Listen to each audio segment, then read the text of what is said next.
You're on. All right. So I'm Neil Mayhew. Been coming along to the NCAC meetings for a few months now. I find it a very friendly and interesting group.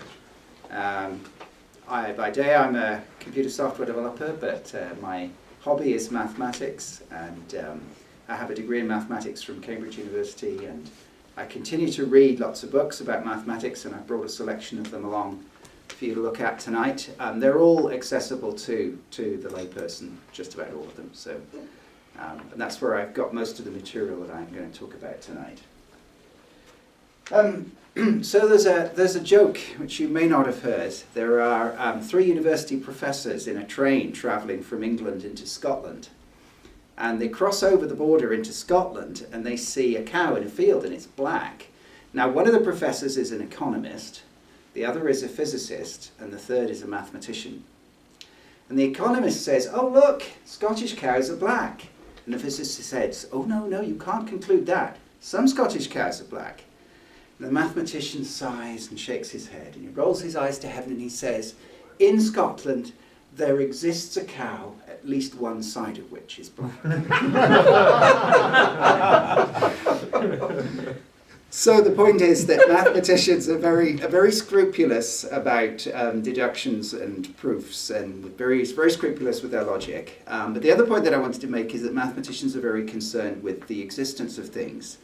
Many mathematical proofs really just wish to establish the fact that something exists. A solution to this equation exists. We have no idea what it is. We have no means of computing it, but we do know that a solution exists. And so existence is somewhat the theme of what I wanted to talk about tonight. I want to talk about the sense in which mathematics exists. And there are different opinions on this. But my own personal belief is that mathematics exists independently of the physical universe. It's what they call the Platonist position. I'll talk a bit more about that in a minute. Also, in common with a lot of mathematicians, I believe that mathematics is discovered.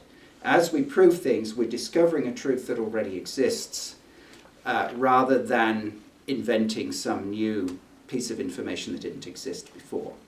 And I'm actually not going to talk about the philosophy of mathematics very much, because that's not my field.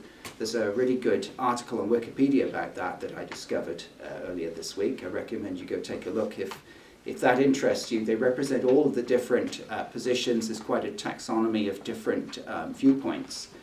I'm not really very qualified to talk about that. But what I do want to talk about is some examples from mathematics that I think are particularly fascinating and illustrate some of the strange beauty of mathematics that really makes you wonder, where did all of this come from? Did we just make this up? And my conclusion is not. So the two main camps in the philosophy of mathematics world are the Platonists, who are people that believe that mathematics exists in a world of abstract ideas independently of the physical universe, and the formalists, who are pretty much at the opposite extreme, that mathematics is just a game played with marks on paper, and we have certain rules that we follow about what we are and aren't allowed to do in forms of deduction, but trying to sort of read too much into it, that's not the province of mathematics. It's interesting that the Wikipedia article says that most mathematicians act as though they are Platonists, even though, if pressed to defend the position carefully, they may retreat to formalism. So basically, mathematicians want to get on with the job of doing mathematics and not have to justify too much why they do what they do. But when you listen to mathematicians discussing things amongst themselves, they really do talk as if the truth is out there and we have to get at it and we have to find it, rather than, okay, let's make truth up as we go along. Right. I should point out that I'm really an armchair mathematician, as I said. I have a math degree, but computer programming is my field now. And so I'm sure if a professional mathematician was listening to what I'd say, they could pick lots of holes in it, especially if they're familiar with the foundations of mathematics. Most of the current knowledge I have is gained from these books that I've brought with me tonight, but they're all well-established mathematical results. Basically, I'll show you what the math says, and then you make up your own minds what you think about it. I have designed this for non-mathematicians. I know there are some people here with a bit of a math background, but I'm trying to pitch it so that anybody who's done some math in high school will be able to understand what I'm talking about, at least get the basic idea. And also so that if you encounter discussions in apologetic circles about things that touch on math, you may have a better idea of what all the terminology is and what people are talking about. And also maybe some ideas that you could talk over with friends. If you're just having a coffee with a friend sometime and talking about apologetics type of things, then maybe some of these subjects would be fruitful things to talk about. I can't prove that mathematics exists in the Platonic realm. This is not about proof. It's a little bit more about faith than proof, but it depends on what you mean by the word faith. As a mathematician, I like to describe faith as an extrapolation of a pattern. We see a pattern in history or in our own lives or other people's lives, and we come to certain conclusions about what we think that pattern represents and how that pattern may be continued. So in some ways it's like, you have a graph and things are going like this, and if you extrapolate, you think that things are going to continue to go like that. And the Bible is a record of God's character and activities in history. And because of what we see, that pattern of God's character and behavior in history, we have beliefs about how we think God is going to act in the future and how he feels about us. That's my understanding of faith. And so what I want to do is to show some patterns, and then we can, with the eye of faith, draw some meaning from those patterns and come to certain conclusions. It'll be a journey going from ancient Greece to the present day. And if you think of it, I'm your tour guide on a tour. And I want you to admire the scenery as we go along and be wowed by the mountains and the rivers and all that sort of thing. But I want you to look for significance in what you see. So with each thing that I describe, I will talk about what I think some of the implications are. And everybody has to make up their own mind about those. All right, so let's get going. There is a bit of an outline on the front of the handout, which I will endeavour to stick to. And the four main subjects are irrationality, uncountability, the continuum hypothesis, and Gödel's theorem. Our journey begins, as I said, with the ancient Greeks. And they're the people who really first did mathematics in the sense that we understand it nowadays. I was at pains. I had three sons who went through math in high school. And I was always at pains to try and help them understand that real mathematics is not about calculating with numbers. Real mathematics is about proving things. There are applications of mathematics if we want to build a bridge or do some statistical analysis. We're using a mathematics to achieve a result, but somebody had to prove that those formulas work, that we calculate with. And that is the business of a mathematician, is extending the body of mathematical knowledge by proving new things in new areas. That's our conception nowadays of what mathematics is. Back before the Greeks, people could calculate things. They actually knew about right-angled triangles and could do astronomy, but nobody really knew why the formulas worked. Nobody had the idea that you ever proved something. Oh, well, it just worked for me a few times, I'll do it some more. The Greeks were the ones who really took the whole idea of proof seriously. The earliest real history we have is what's called the Pythagorean school, which was a group of people that all centered around Pythagoras and the people who followed him. You've heard of Pythagoras' theorem, and we'll talk about that briefly in a moment. The Greeks were really into geometry. Because they didn't have a way of representing numbers very easily in their writing system, they couldn't do all the kind of detailed calculations that we could do nowadays. So they thought about everything in terms of lengths on diagrams, which they would do with ruler and compass. That was their conception of mathematics, but their idea was to be able to prove everything rigorously from first principles and to have a completely systematized, logical body of knowledge. that you could rely on. And that's the beginning of mathematics. Because of everything being geometrical for them, their conception of number was actually as lengths rather than just digits. So, for example, their idea of the number 2 would really be two identical lengths that were in the relationship 1 to 2. So that coloured the way that they did things. And they were very interested in this whole idea of ratio and proportion. For example, there's a thing called the golden ratio that they were fascinated by because they believed it was what produced beauty in architecture and art and other things. And that's a ratio here where you've got two lengths A and B, and the ratio of A to B is the same as the ratio of B to the whole. And they felt that this particular proportion here, when used in architecture, gave very pleasing results. But they were always struggling to actually find a numerical value for it. They were also very interested in pi, the ratio between the diameter of a circle and its circumference. And by the way, the symbol used conventionally for, actually I've drawn that wrong, for the golden ratio is phi, which is another Greek letter. And so you can see how math started with the Greeks, because so many of the things that we still use involve Greek letters. They conceived of ratios as fractions. They did at least have that concept. But because, so if something was in a 2 to 3 relationship, the idea was that you could draw 3 of these and 2 of those, and then they would match up at the ends, and so that was the fractional relationship between them. So they went on and extended this idea quite considerably, and pushed the concept and the mathematics a long way. So on the handout I've drawn some diagrams.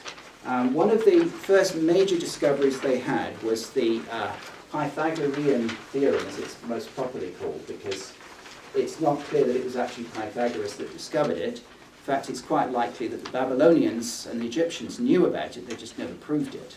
And so if you label the sides A, B, and C, then as you'll all be familiar with from elementary school, A squared plus B squared equals C squared if this is a right angled triangle. And because we're going to try and prove everything we talk about tonight, I drew this diagram, which is my own proof of the Pythagorean theorem. So I think you'll agree that the shaded areas in the picture are the same size, because you've got 4 white triangles and a big outer square that is, the side of it is A plus B. So you've got your triangles like this, and in the left-hand side, the middle is a square on its corner with length of side C, so the area of that is C squared, and then we just shuffle the triangles around in the other diagram, move them into the corners, and then we end up with 2 squares, one of which is side A, so it's A squared, and the other is B squared. So, because the areas are equal, that basically proves Pythagoras' theorem from a purely geometrical argument. But this immediately led them to some very interesting questions about numbers. Particularly, the simplest possible triangle that you can think of, right angle triangle, has got that side is of length 1, that side is length 1. So from Pythagoras' theorem, this side, the square of that will be the sum of the squares of the other two. So 1 squared is 1, plus another 1 squared is 1, which gives us 2. So this side must be the square root of 2 long, meaning some number that when multiplied by itself gives you 2. But they could never find what that number was. They invented ways of getting better and better guesses at it, but they could never actually produce the final answer for a fraction, a ratio, that would be equal to the square root of 2. So what I've done on one of these sheets here, there's one with a lot of numbers on it that's headed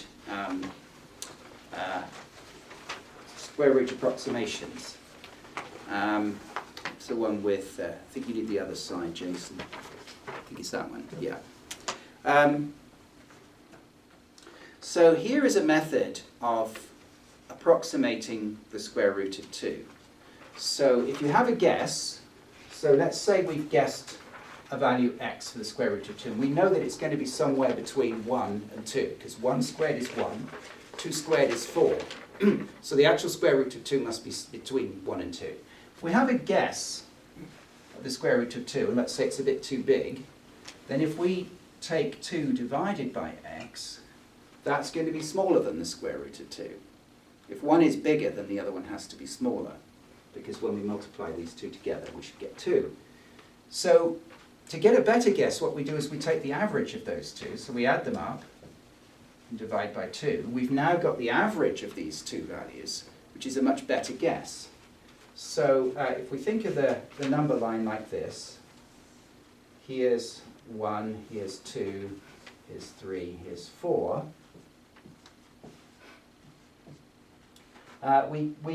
we have a guess somewhere in here. The actual real square root of 2 is just here. It's actually 1.414. So if we guessed too big and we divide that into 2, we get to this point here, which is too small.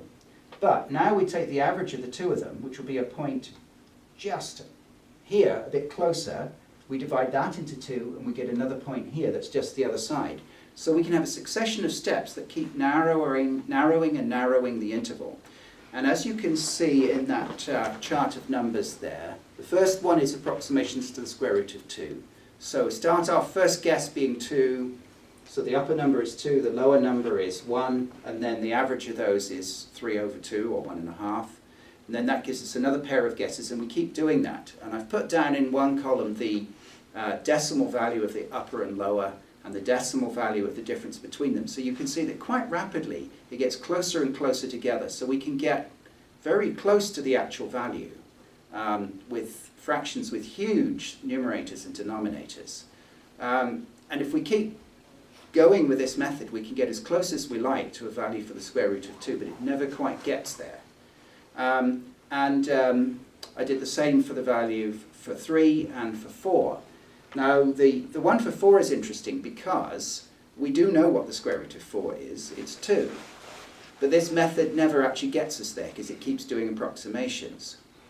So the question is, well, maybe, even though our approximations for 2 never quite get us there, maybe there is some fraction there somewhere if only we could discover it. This is what the Greeks felt. If only we could discover that fraction. But the problem is that no such fraction exists. And that's what I'm going to show you now.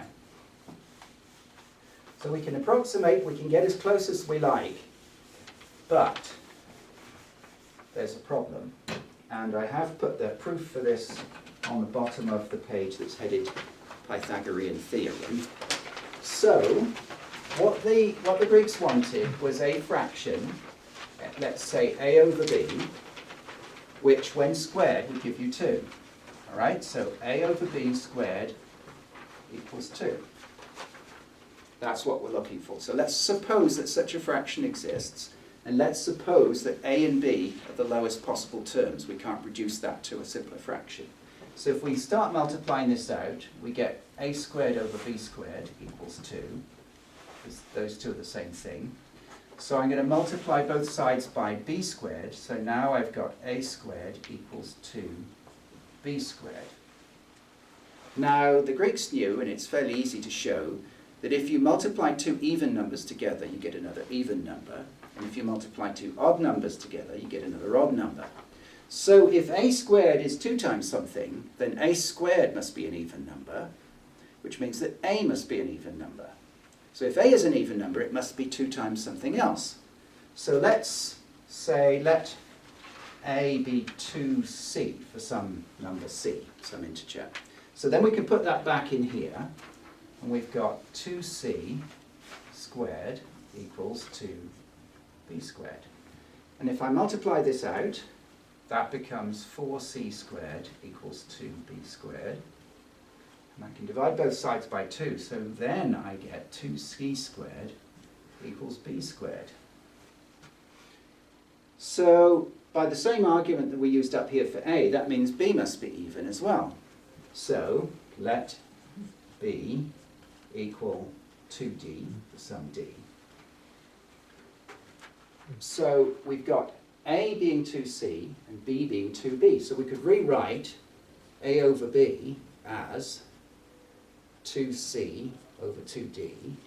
And we can simplify that to A over B equals C over D. So we've got a new fraction now. Well, surely that's a good thing because C and D are both smaller than A and B. But the problem is, we said in the first place, let's suppose we've already got it to its smallest possible terms. We've got a contradiction here. We've just said, if such a number exists, it proves that it doesn't exist, because there would be a yet smaller one. So you can never have a fraction in the smallest possible terms that, when squared, is 2. So this proof goes all the way back to Euclid in sort of 300 or 400 BC. And it was completely mind-blowing to the Greeks. So much so that they called this an irrational number, a number that doesn't make sense. Now to us, with calculators in our pockets and used to dealing with decimals and so on, this doesn't really faze us. But to them, remembering they didn't have a decimal number system, this was unthinkable that a number could exist, and it has to exist because it's the length of the side on this triangle. The number exists, but in another sense it doesn't exist. What kind of a thing is that? And they couldn't make sense of this for hundreds of years, and people were really grumpy about it. And it is an incredible result, because we start out with integers. They're obvious, we can count things with integers, and then we get smaller quantities by, taking a pizza and cutting it into 5 pizzas or whatever, and then you can get 2/5 of a pizza by taking 2 slices, and you can construct finer and finer ratios, quantities, by doing division and multiplication. But all of a sudden they discovered the existence of a number that couldn't be obtained by those methods. The only way you could describe that number is by saying that it is the square root of 2. You couldn't actually come up with a value for it. And so all of a sudden we have to open ourselves up to the existence of a whole class of numbers that's in a completely different category from the ones that we arrive at by simple intuitive things like multiplication and division. And what is also surprising about this, let me just erase this for a moment.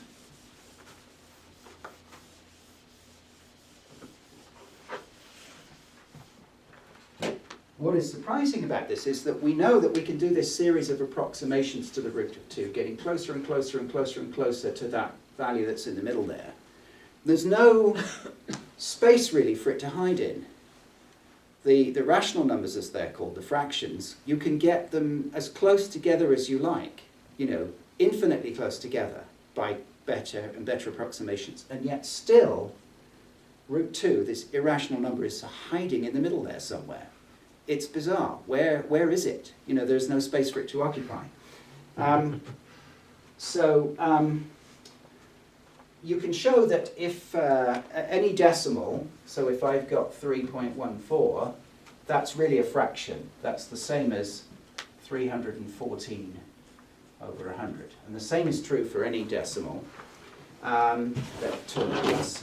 Likewise, any decimal that has a repeating pattern, so for example, 1/7 is 0.142857. Repeating, that whole group repeats. So you can show that any decimal number with a repeating group can be represented as a fraction. So there's a definite correspondence between decimals and fractions. But that means that if you've got an irrational number, if you were to write down the decimal expansion of it, so the square root of 2 being 1.414 and then a whole lot of digits, there can be no repeats. There can be no repeating pattern. It has to be almost like a random string of digits, which is a very weird idea because you could never write all of them down. So you can never write the number down because its decimal expansion goes on forever and you can't predict, other than successive approximations, what the numbers are. So that's rather a weird concept, really, to think that there's this number, and we can write down approximations for it, but the digits just kind of go on forever with no apparent pattern. It's, you know, you could use it as a random number generator. It's a rather strange way of describing a number. Really, the only way we can describe it is to say that it's the number when multiplied by itself gives you 2. So that's kind of strange, really. It doesn't come across as strange to us as it did to the Greeks, because you know, there are so many other similar things that we're familiar with. But it is a very odd result. So now I want to go on and talk about uncountability. So the question is, how many irrationals are there? We've proved that 1 exists, which is the square root of 2. Well, in fact, you can show quite easily that most square roots of integers are irrational. So there's an infinite number of them, but are they just like dotted around here and there, or are there lots of them? And how would we find that out? Well, we could just say, well, you know, they're infinite. Infinity is infinity, and, you know, kids in elementary school say, oh, well, infinity plus 1 equals infinity. And, you know, well, what's infinity plus infinity? Oh, well, that's infinity too. And so then, what about infinity times infinity? Okay, yeah, that's infinity as well. All right then, so what about infinity divided by infinity? What's that going to be? Is that 1? Is it infinity? Is it 0? It doesn't make sense to do these sorts of calculations with infinity. It's not a number that you can do calculations with in that sort of way. So how would we possibly compare two different sorts of infinities? Well, we think about how counting of finite quantities is done, right? So I want to know how many fingers I have on my left hand. I count them, 1, 2, 3, 4, 5. I'm really comparing a collection of known size, which is the number 5 in my head, with the things on my hand. So maybe we could extend this concept to the infinite case. So if we could pair off, if we've got a set of things, so we could pair them off with the numbers 1, 2, 3, 4, 5, and so on. And so to each number, there corresponds a member of the set like this. And if we can show that if we were to go on forever, we'd exhaust everything in the set, then we'd say, well, that set, it's infinite, but it's the same size as the set of integers by setting up what's called a one-to-one correspondence. The trouble is there are some subtleties with that, because supposing, and it's actually quite conventional to start at 0. Let's suppose I map 0 onto 1, 1 onto 2, 2 onto 3, 3 onto 4, and so on, and repeat that. I've now set up a one-to-one correspondence between the integers and themselves, but omitting 0. So that's like saying infinity equals infinity plus 1. There's one less number up here than there is down there. These are infinity, so this must be infinity plus 1. So in a sense, yeah, it's true that infinity equals infinity plus 1. Well, what about just the even numbers? How many of them are there? Well, I can set up a one-to-one correspondence with the even numbers as well. I can say that 0 maps onto 0, 1 maps onto 2, 2 maps onto 4, 3 maps onto 6, and so on. So I've listed them off. So there are now, we've proved that there are as many even numbers as there are all numbers, which is a really peculiar result, that a set would somehow be equal in size to a subset of itself. But that's what happens when you're dealing with infinite sets. And in fact, you can show that that is a characteristic of an infinite set. If it's equivalent to a subset of itself, then it must be infinite. And if it's infinite, then it's possible to be, then there will be some equivalence. So when you're dealing with infinity, you've got to be quite careful and precise with the reasoning, because some very strange things can go on. So this is like saying infinity times 2 is equal to infinity. So what about infinity times infinity? What if we were to take a lattice of all the points in what we call the Cartesian plane like this? So this is 0, 0, this is 1, 0, 2, 0, and so on. And then 1, 1, all that. So all of these points here, that there surely is infinity times infinity points in the plane. Surely that's got to be bigger. Well, no, you can do a nice little journey like this, and you can travel across all of them like this, and you can actually cover every point in the plane with a journey like this. And so you can set up a one-to-one correspondence between the integers and all of the lattice points in the plane, which is also a very strange and unintuitive result, but it basically shows that they're the same size set. So surely all sets of infinite size must be the same size. Well, actually not. And this is where a 19th century German mathematician comes in called Cantor, who proved some really surprising results. That just like it did with the irrationality of the square root of 2, really got people talking and saying that his results were nonsensical and couldn't possibly be true. So there's a page in the handout labelled Cantor. So it's a proof by contradiction again. So what you're seeing there is, let's suppose we were able to set up a listing of all of the real numbers. Now, by real numbers, I mean all of the numbers that can be represented somehow by a decimal expansion, even if it's an irrational number. Let's suppose somehow we could line them all up in some order and check them off, 1, 2, 3, 4, if we could count them, basically. Let's suppose we could do that. Could we exhaust all the possible real numbers that way? Well, if we had such a listing, then you can do what they call a diagonal.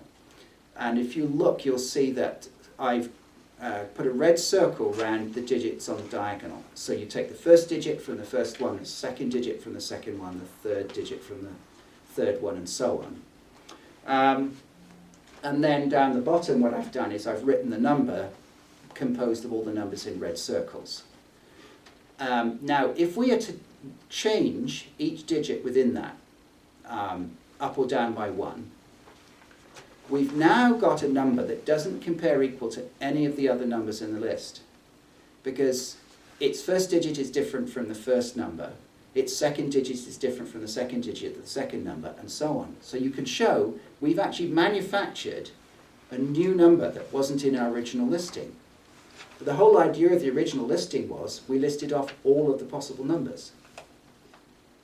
So what we are showing here, by contradiction again, is that there's no possible way that you could list off all the real numbers and exhaust them all, because there's always going to be one that you didn't get. So the only possible conclusion is there is actually no way to count the real numbers. There is actually no way to list them off against the integers. There are too many of them, basically. There's always going to be some that you don't cover.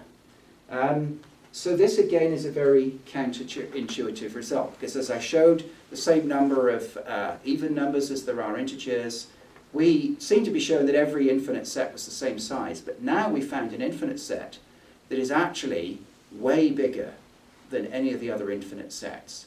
And since the real numbers include the integers and the negative integers and the rationals and all that sort of thing, there must be way more irrational numbers than there are rational numbers, which is a very, very strange result, because these irrational numbers are all these elusive things that you can never actually write down. And yet, they're all over the place. There are far more of them than there are anything else. And in fact, it turns out that even the rational numbers are countable, because you know how I did that little tour of the plane and picked up all the lattice points. Well, effectively, each lattice point corresponds to a fraction. It's just a pair of numbers. So you can show that even the rationals are countable. So if you take the real numbers, which is all of the points on the number line that we would deal with in calculus, for example, even between 0 and 1, there's an unimaginably vast number of them. Far greater than we could really comprehend in our naive understanding of infinity as you just keep going one more and never finish. You know, there is a bigger kind of infinity than that. So really there's more than one kind of infinity, and infinity as a concept is a lot less simple than most people imagine. And you will come across, even in apologetic circles, arguments about, well, you know, if God is infinite this, or if space is infinite that. You need to realize that, you know, you need a qualified mathematician to deal with that kind of argument. It's, there's a lot more subtlety involved than just a naive argument about such things might imply. But that's not the end of talking about infinity. So we've shown that there are definitely two kinds of infinity. There's the number of the integers, and then there's the number of the real numbers. Is there anything that's maybe bigger than the set of real numbers? Or could there be an infinity that's between the integers and the reals? Could there be one in between?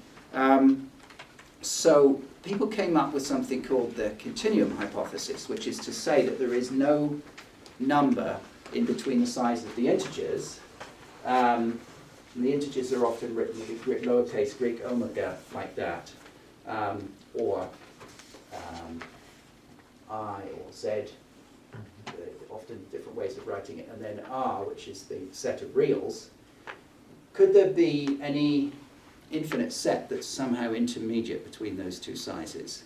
We can show that any infinite set must at least be as big as the integers, and there must be a subset of it that's equivalent to the integers. Could there be anything in the middle there? So the continuum hypothesis says no, there isn't. The reason it's called the continuum hypothesis is because the set of all real numbers on the number line is known as the continuum. And the reason it's called the continuum is because there are essentially no gaps, because it includes all the things like the square root of 2. So the continuum hypothesis is it's the next step up. I'll be coming back to that a little bit more in a moment. We need to cover a few other bits of theory first. So let's think about how the real numbers are defined. So the way I've presented it, and there are lots of different ways of defining real numbers, but I've presented them as infinite sequences of decimal digits. So let's just think about the numbers between 0 and 1. So we'd have 0 point, and then we'd have a whole set of digits. So you could think of this as just a series numbered 1, 2, 3, and so on of values between 0 and 9. Now, to make the argument a little easier, let's think about, instead of using a decimal representation, think of a binary representation. So this time we've got an infinite string of 1s and 0s going on forever in some non-repeating pattern.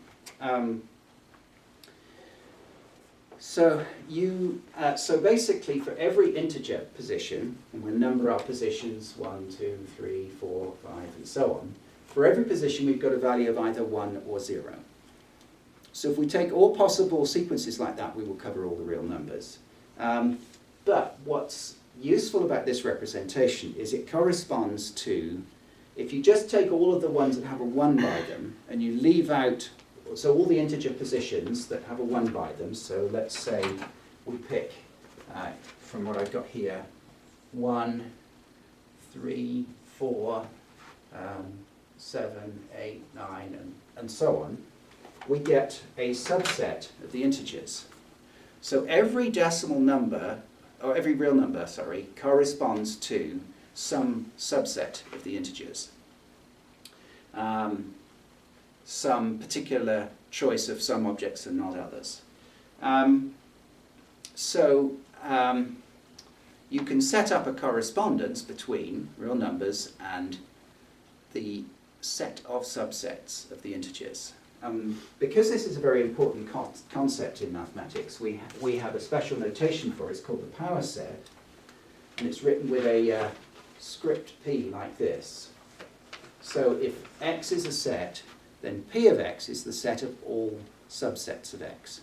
So if I've come home from the grocery store and I've got a banana and an apple and a bunch of grapes and some strawberries and some raspberries, there are multiple ways I can take subsets from these. I could take just the banana and the apple, or I could take the apple and the grapes and the strawberries, or I could take the banana and the raspberries. There are all sorts of different ways of making subsets out of it. So what we mean by the power set is all the possible ways of taking subsets from that bag of fruit. And by using this sort of binary concept here, if we put a 0 or a 1 So if I was to represent this set that I've got up here, I'd have a 1 against that, and a 1 against that, and I'd have a 0 against all the others. So we can use logic now and say for each position there are 2 possibilities. So the number of subsets must be 2 to the 5, because I've got 2 times 2 times 2 times 2 times 2 possibilities at each position in the bag of fruit. So if my bag of fruit is 5 objects, then the size of the power set is going to be 2 to the 5, which is 32. So we can see that the power set of any finite set is always going to be bigger than the set itself. But of course we have to be careful of those arguments with infinity, because as we saw, there are as many even integers as there are all integers. So what happens if we want to extend this to the infinite case? There is a rather subtle argument, which I think probably I don't have time to prove now, that I did put something in the handout about this. The back page, where I've drawn the same set twice, and I've shown what's called a mapping or a function from objects in the set to subsets in the power set. And by a slightly complicated argument to do with the green and the red ones, you can show that even in the infinite case, the power set is always bigger than the set itself. And we write this in the same way that in the finite case we use 2 to the n. We use a set notation, so if we've got a set x, then 2 to the x is the size of the power set. This is not so much a number, but a set. What we can show is that if 2 to the x is the size of the power set, is always strictly greater than x, even for infinite sets. So if omega is the set of integers, then omega is always less than 2 to the omega, which is the power set of the integers, which, because of the way I showed you with that binary representation of real numbers, that's the same size as the set of real numbers. So another way of stating the continuum hypothesis is to say there's no number in between these two. But what's really mind-boggling is, now we've got the real numbers, this is the set of real numbers here, we can form 2 to the r, if I can use a slightly loose notation. We've immediately manufactured a very much bigger set. We were already saying the real numbers are so much bigger than the integers, it's mind-boggling. You can take the real numbers and immediately, bang, get a very much bigger set that is way, way bigger. That's really hard to take in. Just the fact that the real numbers are so big is hard to grasp. But the fact that you can continually keep producing further and further sets, an infinite hierarchy of infinite numbers that are each vastly bigger than the previous one, it's quite mind-boggling. That's probably about the limit of what most people here are going to want to be able to grasp tonight. But the point I'm trying to make is that truth is stranger than fiction. We've looked at several quite extraordinary things in mathematics. First of all, the irrational numbers. Secondly, the uncountability of the real numbers. And thirdly, the existence of an infinite number of infinities. It really does boggle the mind. And you have to think, who would ever have made this stuff up? Like, the Greeks really didn't like the idea that irrational numbers existed. They didn't want to believe it. And in the late 1890s, people did not want to believe Cantor's proof about the real numbers. So to say that mathematics is not discovered, that somehow we make it up as we go along, just seems wrong to me. How would anyone ever have thought of these things if they didn't exist already? They're so strange, so counterintuitive, and took even mathematicians a long time to accept. How could these things really not already be out there and existing, waiting for us to discover them? So I want to just return one more time to talking about the reals and this thing called the continuum hypothesis. So we know that there are bigger sets than the number of reals, and we know that there's one smaller, which is the integers, and as I mentioned before, we wonder, is there anything in the middle here? And the continuum hypothesis says that no, there's nothing in the middle. But the quite surprising thing is that we still don't know whether that's true or not. Nobody has been able to prove the continuum hypothesis, which seems bizarre because you think, well, it must be true or not. You know, there must or must not be a set that fits in between. Why can't we prove it? Now, in itself, that may not seem a very important question. It's true that there are certain mathematical results that depend on the truth of the continuum hypothesis, but they're not especially important results. There's some in topology. But what is important is the fact that we can't prove it. And I'll talk a bit more about the fact that we can't.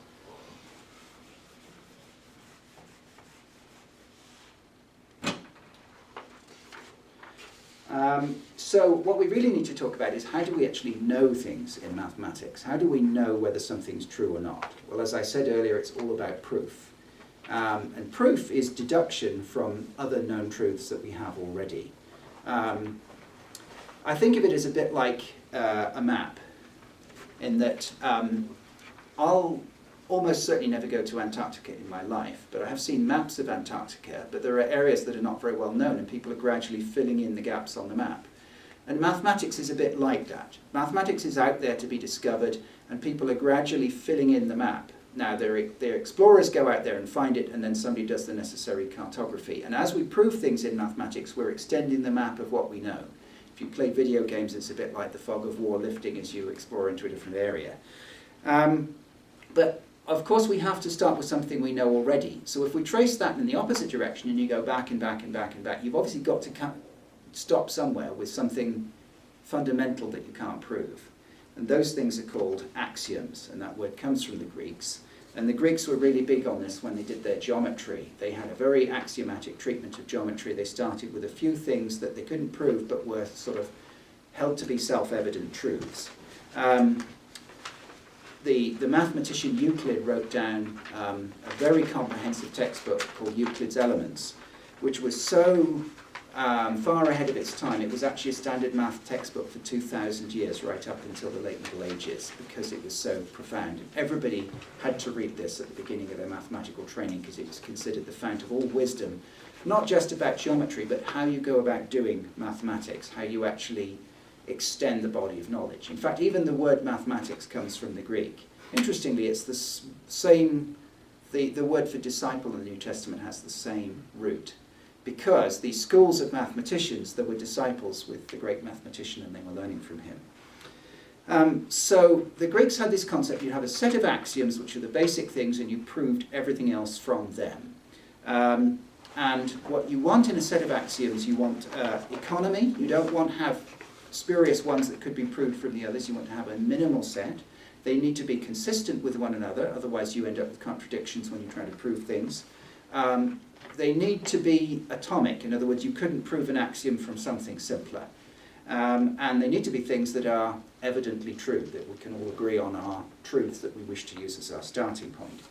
Now, we don't use geometry as our starting point anymore, but we do have set theory, and you've seen some of set theory in action as I've talked about power sets and all that sort of thing. And set theory underpins all of modern mathematics.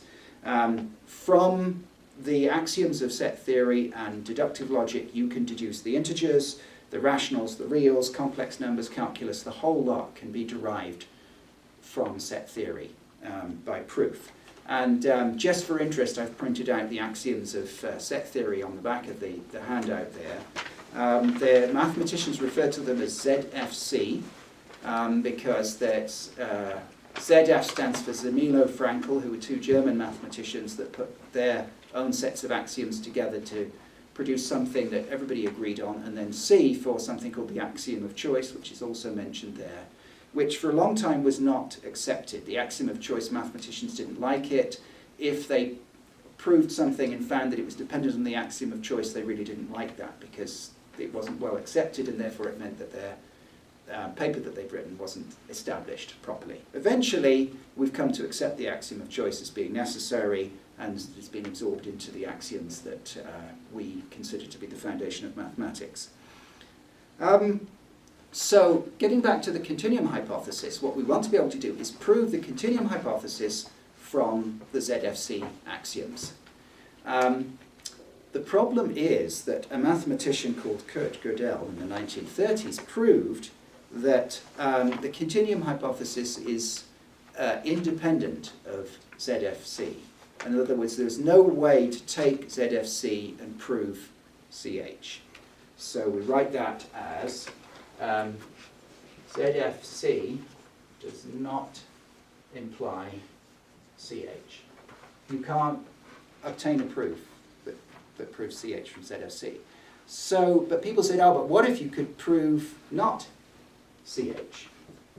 ZFC implies not CH. And nobody could find a proof for that, but they didn't know whether or not it existed. So maybe the continuum hypothesis was untrue, and eventually somebody would find a way of proving that.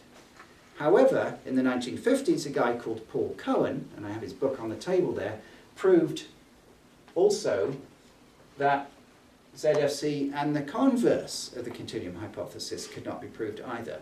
So now we have a mathematical hypothesis, and that's why it's still called a hypothesis and not a theorem, is completely independent of all the existing set theory axioms that we have. It's something that we feel must be true or not true, and yet there is no way to get to it from here. It's as if you see a map of the subway, and there's this station on it, and you want to get to that station, and you've travelled all around on the subway, and you've never managed to arrive at it. And then somebody says, yeah, and that's because there is actually no rail link to that station. It's on a completely separate network. You cannot get there from here. No matter which station you start at and travel all over the network, you're never going to get to the continuum hypothesis. Which is really at the heart of what I'm trying to say about the fact that we discover mathematics and don't construct it as we go along, because that statement, the continuum hypothesis, cannot be constructed from what we have already. Now the formalist would say, well, it doesn't have a truth value, it's neither true nor untrue. Whereas the realists will say, yes, it is either true or untrue, but it's out in uncharted territory, something that we haven't tackled yet. So again, you can look at it both ways, but to me, the fact that something can be out there that we instinctively feel must be true or untrue and we can't prove it, shows that the mathematics has an existence of its own. So the formalist's approach, given an undecidable statement like that, would be say, okay, well, let's decide whether it's true or not. We'll just come to a decision and all agree on that, and that's where we go from now. Well, unfortunately, not everybody's been able to agree on whether it's true or not. The realists would say, well, let's find out. Let's do more investigations. You know, it has a truth value. We'll uncover it eventually.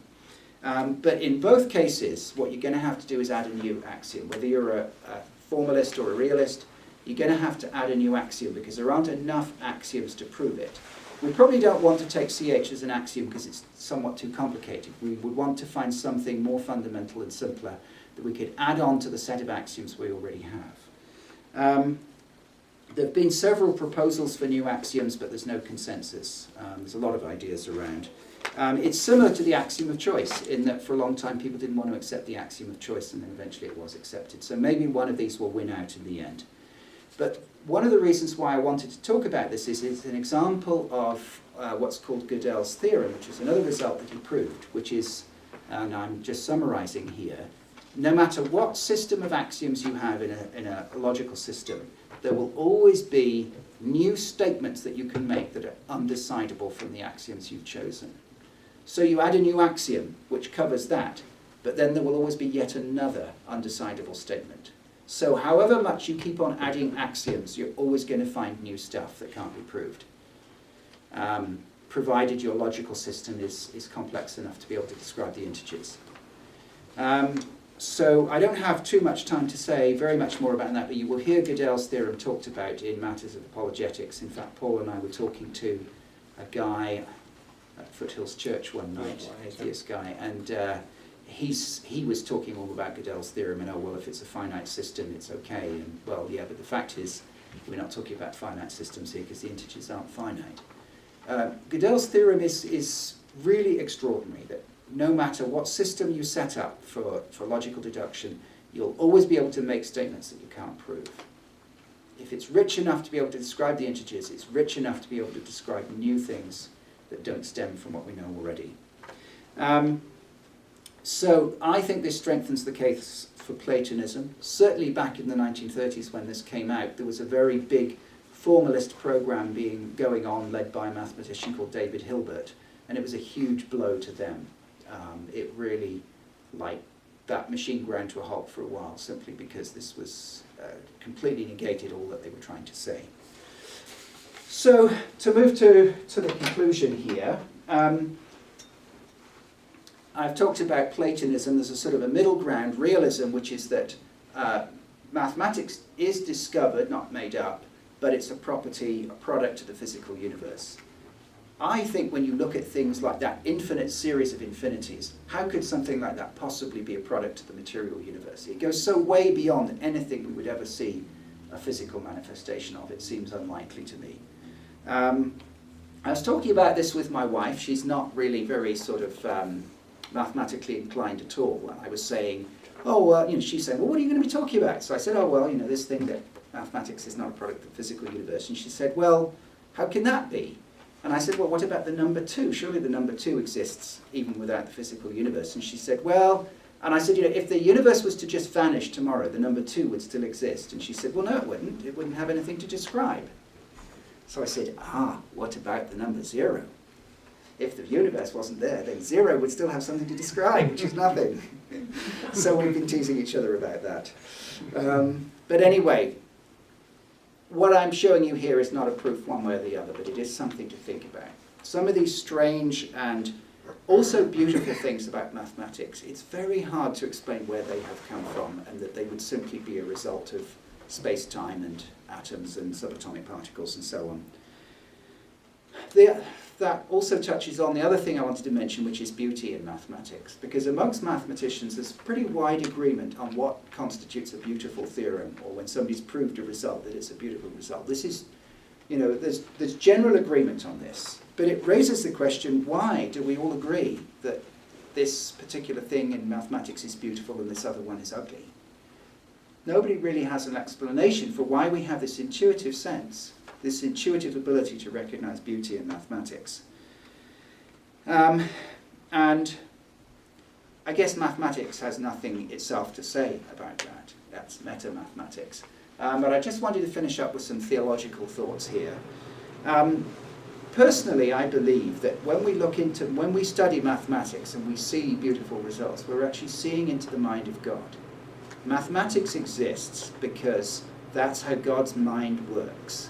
It shows you what God's mind is like. We're able to appreciate the beauty of these results because we're made in His image. We have some of His nature in us, and so we are instinctively able to recognize the things that make Him who He is. As the psalmist says, we are fearfully and wonderfully made. And I believe that one of the aspects of that is our ability as a race to be able to do mathematics and to be able to recognize the beauty in it. It says in Ecclesiastes, it talks about eternity in our hearts. He has made everything beautiful in its time. He's also set eternity in the hearts of men. Yet they cannot fathom what God has done from beginning to end. That sounds an awful lot like Gödel's theorem to me. We cannot fathom it all from beginning to end. We will never get to the end of all that God has for us in mathematics. But God has set eternity in our hearts because we have an ability to appreciate something that is eternal and transcendent, which is mathematics. Paul says in Romans 1:20, since the creation of the world, God's invisible qualities, His eternal power and divine nature have been clearly seen, being understood from what has been made. And again, that sounds a lot like mathematics to me. I mean, science and everything else as well. But, we see something of God in what we can experience. And we're meant to recognize Him in that. But the tragic thing, I think, is that so often we don't look beyond the created thing. Paul goes on a couple of verses later to say that they worshipped and served created things rather than the Creator. And what I think is sad is that a lot of scientists and mathematicians end up just worshipping the subject itself, which is hugely fascinating and wonderful, but not looking beyond it to what's behind it. And I liken it to the fact that if you see a great work of art, don't just spend all your time wrapped up in the painting. Get to know the artist as well. And I feel that's what we should do as Christians with an interest in these things, is make sure that we don't omit to get to know the artist himself. And Jesus says in Mark 12:30, quoting the Old Testament, "Love the Lord your God with all your heart and with all your soul and with all your mind and with all your strength." And I'm very thankful that God has created me with the ability to appreciate and enjoy mathematics. And I'm also very thankful for the fact that as I do mathematics and read about it, I can actually worship God in the process. Okay.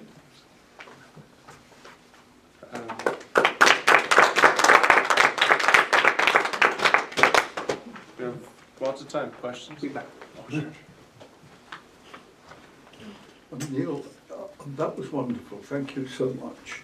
And just before I move on, but I think a confusion in my mind is what you said to do with the fact that the universe as we observe it is mathematizable, which I think in the long run is one of the best arguments for the existence of as St. Thomas would say, what all call God.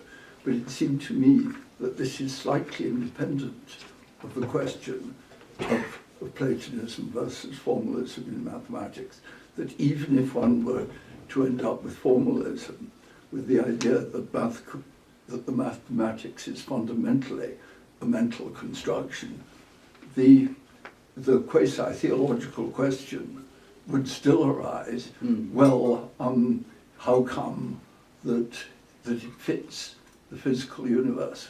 Yes. So just for the benefit of the recording, I'll repeat that question. How come mathematics describes the universe so well? And even if mathematics was just a formalism, you still have to answer the question, why would the formalism describe the universe so well? I think that makes a strong case for realism, and Platonism is one branch of realism.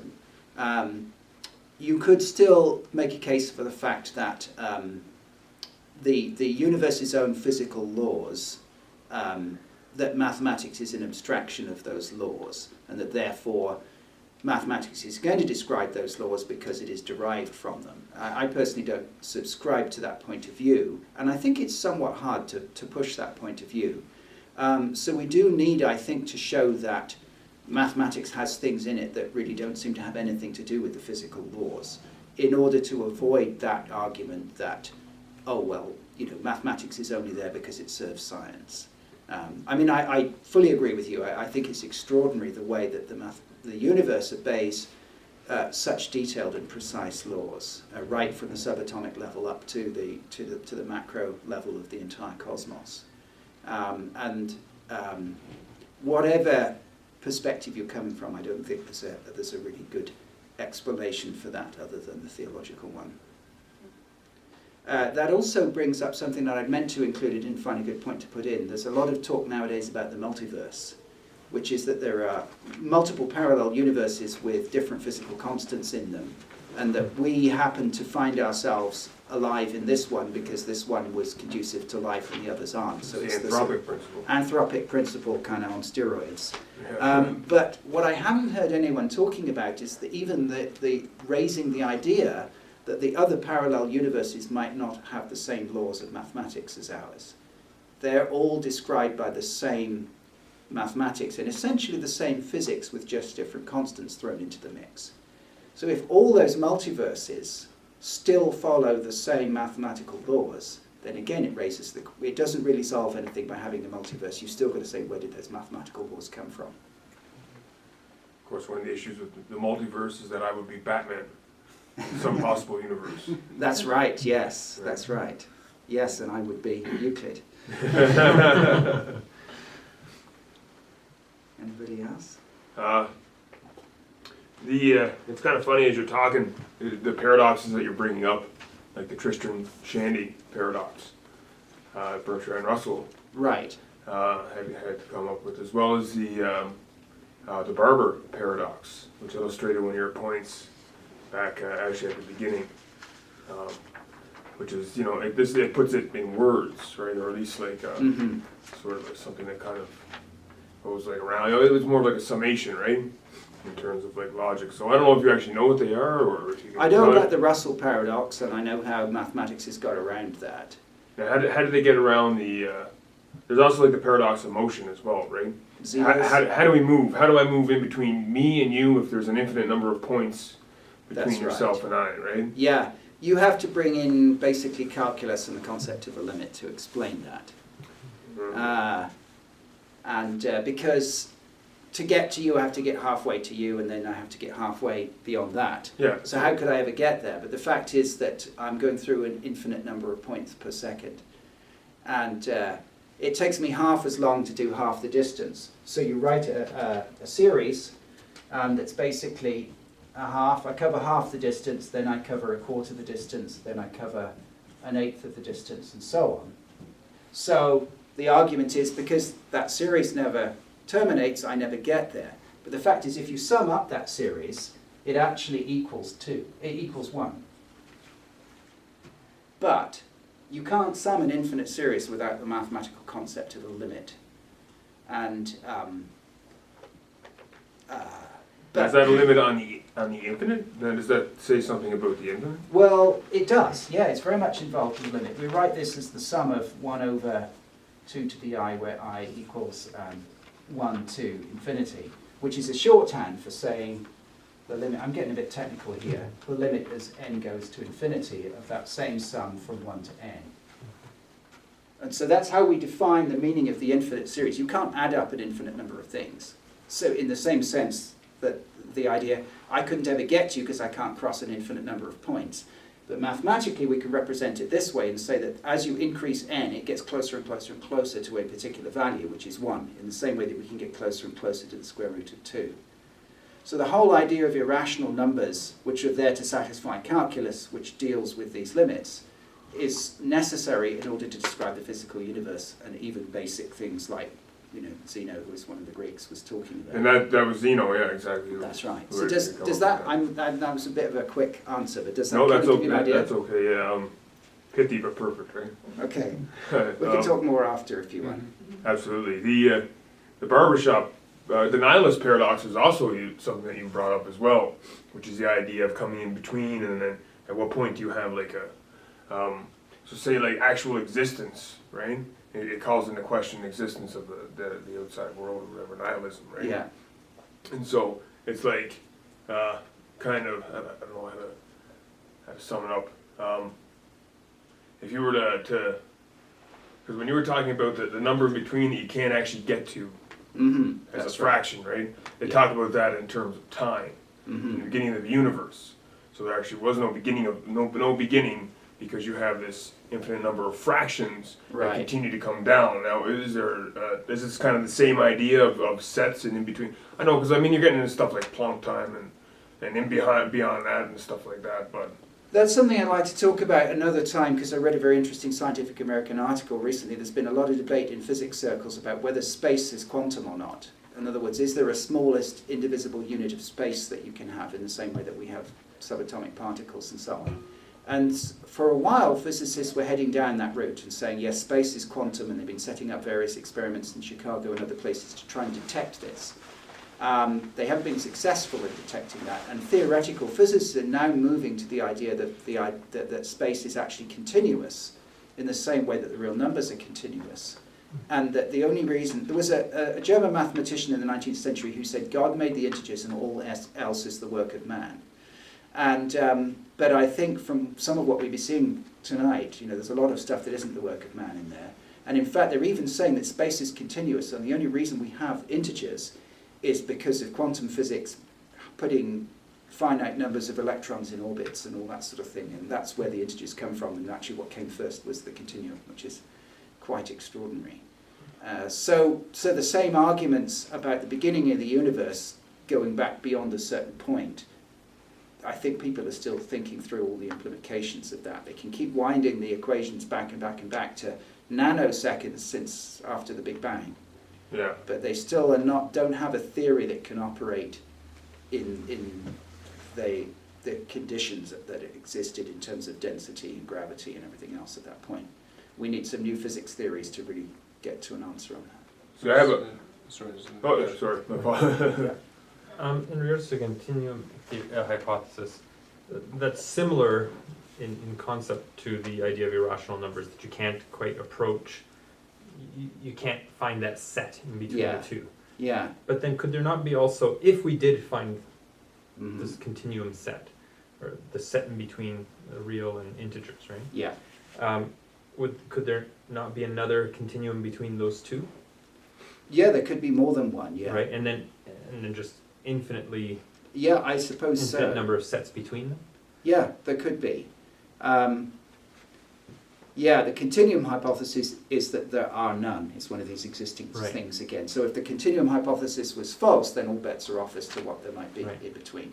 Because if there is, then it just opens up Yeah, a that's right. a big problem.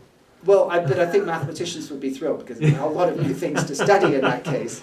Yeah. We never want to get the answer to everything, really.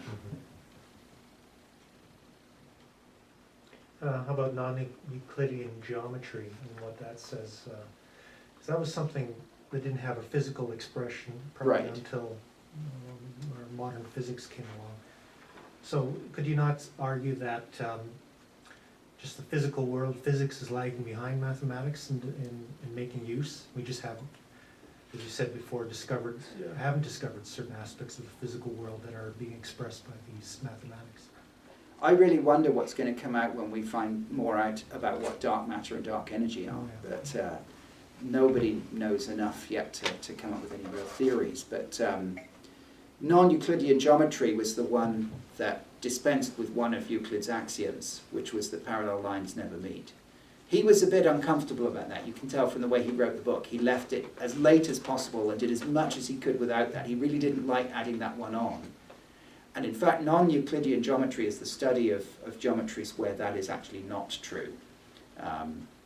For example, geometry on the surface of a sphere, or and then there was a Broccoli. broccoli. Yeah, they Oh, the just broccoli came up with a was- theory for the geometry of broccoli. Oh, really? Yeah. Okay. Yeah, probably some fractal thing.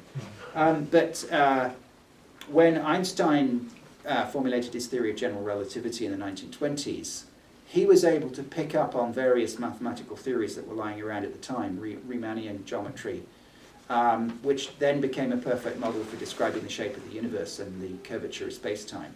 But Riemann invented all of this stuff without any conceivable physical use for it, and yet it turned out that, at just the right time, that was available. And I wonder whether that's the providence of God. God has us discover things that then turns out we can actually use in science and other things to better humanity, ultimately. But some of the math involved in string theory, which is one of the leading contenders for the next thing beyond quantum mechanics and relativity, is very, very difficult math. And so the theoretical physicists are extremely accomplished mathematicians. And actually the barriers to taking string theory further seem to be mathematical. Can I just? Yes, we go around, we're just filming. Oh, sorry. It's all good. So did anybody else have anything? So you're a Platonist, Yes. yeah? Yes. So I do you am. believe that properties or descriptions of exist as well? Well, I'm a mathematical Platonist, Ah. not necessarily a philosophical Platonist. I don't really have an opinion about that because I don't think I'm well qualified enough to have. Because it's the same idea, right? Like the hardness of a chair, or red, Yeah. right? Red is how we describe it in language, but it would have the same thing, right? It's a description. Yes. Yeah. That's So- kind of where the term comes Do from. you think they're like concrete items, like a chair or something like that, like in terms of existence, or do you think it's just existence in the abstract and that's how they? Yeah, I don't know. I'm hesitant to say anything because I'll probably just put my foot in my mouth. Because then there's like moral Platonism too. Like you got to be Yeah. careful where you. Although all these things obviously, like to me, just it's semantics. It points to some sort of creator, right? Or some sort of thing beyond us. But just I wonder came how you across go an about it. interesting thing on the Wikipedia page about the philosophy of mathematics. One of the possible points of view is that actually mathematics is the only thing that's real, and that what we perceive as the physical universe is just a mathematical structure, and we ourselves are mathematical structures. And the postulate is that any sufficiently complex mathematical structure that's able to express life automatically produces a consciousness of a physical universe that doesn't really exist, which is quite extraordinary. But I mean, in a sense, it could be true. It proves truth too, right? It proves universal truth as well, mathematics. 1 + 1 is always going to equal 2. No matter what, it's a necessary truth. Well, that's the position of most philosophers. I De think, facto, yeah. right? Yeah. I had a question about the axioms that you had mentioned. Hmm. Yeah, I know you looked at the clock. Maybe we'll. Well, that's fine. I Yeah. don't mind how long we go on. Yeah. But I don't You're saying that there's certain axioms that they came up with, but you're also saying that they wanted the axioms to be efficient and these other things. Their criteria for the axioms almost sounds like its own set of axioms.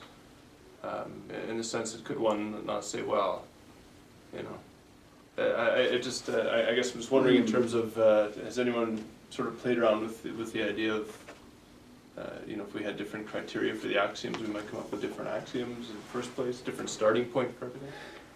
Yeah, there are things that are similar in that people who study set theory currently in universities really are playing around with what happens if you've got different sets of axioms, or what happens if you've got different rules of inference. So they talk about the law of the excluded middle. Things have to be either true or untrue. So people have done quite a lot of research in theories where things are both true and untrue at the same time, and or can have a middle state. And you know, it seems an awful lot like the whole non-Euclidean geometry thing. It seems very artificial, but it may be that we'll find a use for it eventually. Why isn't the law of the excluded middle? I mean, it's certainly very subject to misapplication. The have you stopped beating your wife case is typical of this. It's clearly, in some sense, a meaningful proposition, and yet it's very important that it's not necessarily neither true nor false. I mean, to answer yes to the bandits, I remember the most awkward question that's ever been put to me was by a 9-year-old girl in a Sunday school, when I said, "How is Miss Adams?" rather an unattractive girl who had been there the week before. And she said, "Mr. Mennell, are you interested in Miss Adams?" Now this was, Dr. Mennell is interested in Miss Adams, is obviously highly ambiguous. And you cannot, and surely it implies that the law of the excluded middle is not true, that it's certainly not the case that Dr. Mennell either has to be interested in Miss Adams, because you distinguish, as of course I didn't have, Dr. Mennell is prepared to throw his whole fortune at Miss Adams's feet on the one hand, which is false, and on the other hand, Dr. Mennell takes a polite interest in the question whether, so why does that not disprove the law of excluded middle? I don't know. I'm not very well versed in logic, so unfortunately I can't say anything about that. I'd like to. Isn't that just a case of the symbols that we are using, which the language, the words are just symbols, which are representing propositions in this case. The symbols are just actually picking out, representing two different propositions, and that's what ambiguity is. So it's not actually disproving the law of excluded middle, it's just that the symbols can be used in different ways depending on the context. It's not formal logic, is it? So therefore you could have in that case sort of ambiguity and overlap. The organisation that I work for does Bible translation, and we talk quite a lot about semantics, and when you're trying to translate from one language to another, you've got concepts like this that have overlaps, and then you're trying to translate them into the other language, and you'll have equivalent concepts, but they may have quite different overlaps. And so it's actually quite a fuzzy business of how do you this one may actually have aspects of that one and that one. How do you choose which word? Because whichever one you choose is going to have some of the wrong meaning in it. There are two rather beautiful examples of this, I think. In one Burmese translation of the Bible, at the beginning of St. John's Gospel begins, "In the beginning was the Dharma, and the Dharma was with God, and the Dharma was God." Now, that obviously puts it into Buddhist terms, but one feels instinctively that there's something very right about this. And on the other hand, I understand that in Mandarin Chinese, the concept of Shang-Chi, which is either heaven or God, and there's very much a question of whether one should translate God as Shang-Chi, and then let the inappropriate associations disappear via the new context, or whether one should use, say, some transliteration of the term God, or its equivalent in some language. Yeah. But I mean, in an important sense, I think the Bible is a matter of sort of recontextualizing terms that appear from elsewhere, so that in Psalm 29, for instance, you get a hymn to Baal, which has actually been recovered, where the psalmist has simply reapplied Yahweh, or simply slipped in the term Yahweh instead of Baal. And it's the new context that makes all the difference. It's a bit like Christmas replacing a pagan festival and so on. Yeah. One example in translation is in the John 1, where it says the light shines in the darkness and the darkness has not, and the King James translates it comprehended it, because the Greek has the dual meaning of surrounding, which was what comprehend meant, as well as understanding. But in modern translations, we usually have to pick, and the darkness has not understood it, or the darkness has not overcome it. We can't represent both meanings. You sometimes can very happily reproduce the dual meaning in English. The New English Bible translates it, and the darkness has not grasped it, which very nicely captures that dual meaning, but it's extremely difficult to do. You've got to get lucky for that to happen, basically. All right, do you want to draw to a close? Yeah, or I was talk just about the thinking Be this- Ready conference? Yeah, well, recording at any rate, we're at